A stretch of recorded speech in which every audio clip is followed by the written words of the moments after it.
tous ceux, toutes celles qui nous suivent là. Je leur souhaite la paix et la joie du Christ en ce jour qui nous prépare à célébrer Noël. C'est une tradition que j'ai trouvée dans ce groupe de Alpha Juvi.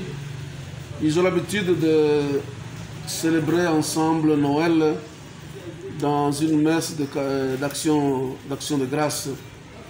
Après, j'imagine une année de travail. Et cela, ils le font autour de Noël. Et c'est pour moi une marque qui caractérise en fait une structure, une ONG, puisque Alpha Juvi est d'abord une ONG, mais qui est une ONG dans l'esprit de l'Église, une ONG de l'Église. Et c'est pourquoi chaque fois quand ils m'invitent, moi je suis là, je suis prêt à venir et célébrer avec eux. L'année passée, ils m'ont invité, on était à Quechero, chez les Palotins. Et cette année, ils ont choisi de le faire ici, dans la paroisse du Saint-Esprit. J'imagine que désormais, je crois, ils ont leur nouveau siège dans cette paroisse. Donc moi, c'est une façon de les encourager à travailler dans l'esprit de l'Église, à ne pas rester seulement une ONG comme toutes les autres ONG, mais de rester une ONG qui travaille dans l'esprit de l'Église, dans l'esprit de la doctrine sociale de l'Église, dans toutes leurs interventions. Ils essaient de garder cette spécificité, cette caractéristique. C'est pourquoi chaque fois quand ils m'invitent, je suis là avec eux.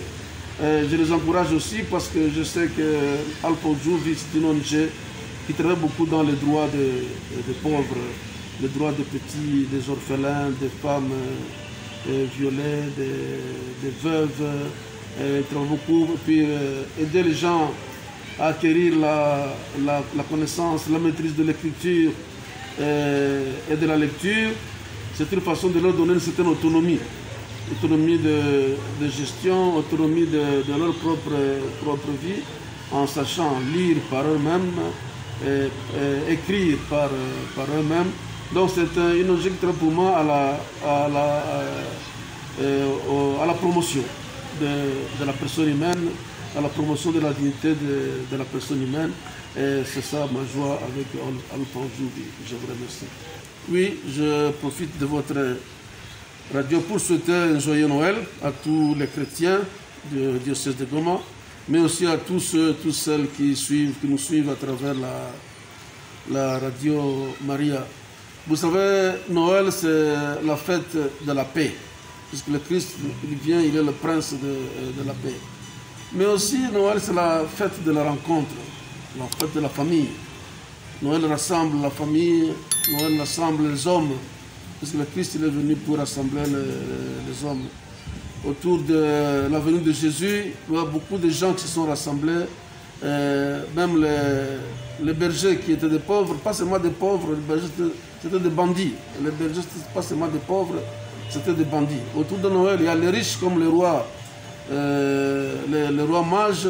Donc c'est une fête de la famille, du rassemblement, de l'unité. C'est pourquoi, pour moi, je voudrais souhaiter cette année que nous ne nous laissions pas peut-être distraire par les gens qui veulent peut-être nous diviser, tous ceux qui profitent de la faiblesse ou de la misère des uns et des autres, la pauvreté des uns et des autres pour nous diviser. Que Noël soit une fête de la famille, une fête de l'unité, une fête de l'amour et une fête de la paix.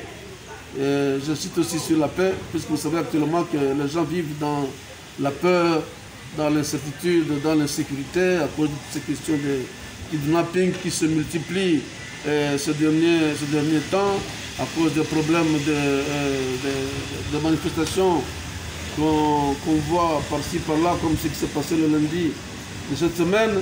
Nous voudrions souhaiter vraiment que tout le monde travaille pour que la fête de Noël soit une fête de paix, de joie pour nos familles et pour tous citoyens congolais, pour tout chrétien. Voilà ce que je voulais dire. Je vous remercie. Une fois aux auditeurs de Radio Maria.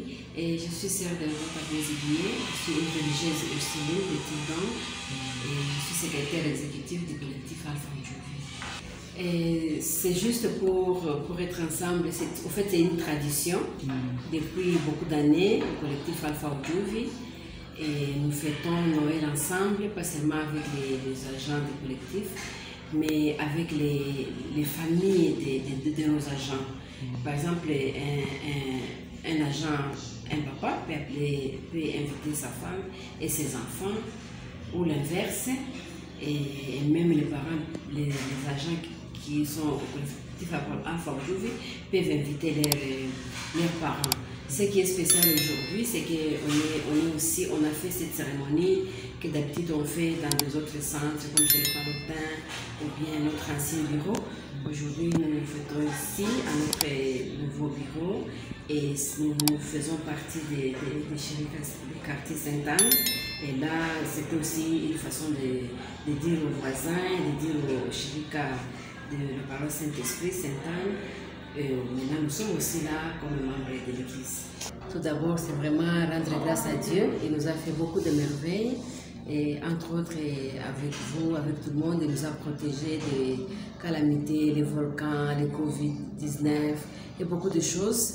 Mais nous avons aussi, malgré tout, pu réaliser, avec l'aide de Dieu, quelques activités délicates comme un nouveau recrutement des enfants de la rue. Et il y a ça qui n'était pas facile, c'était aussi une façon de les faire sortir de la rue pendant les périodes qui étaient difficiles, pendant les Covid-19, pendant les volcans. Et aussi cette année, le collectif Alpha Djovi a réalisé les 20 ans de son existence. Ça fait partie des réalisations importantes que nous avons eues au mois de septembre. Il y a 3 mois, on a fêté cet événement important. Et nous avons eu beaucoup de naissances chez les agents, il y a eu des mariages, il y a eu des baptêmes. Et tout ça, nous louons vraiment le Seigneur. La Radio Maria d'abord, j'ai dit d'abord merci encore une fois à Radio Maria qui nous suit toujours. Et aux auditeurs, je souhaite aussi joyeux Noël et heureuse année 2022. Merci ma soeur.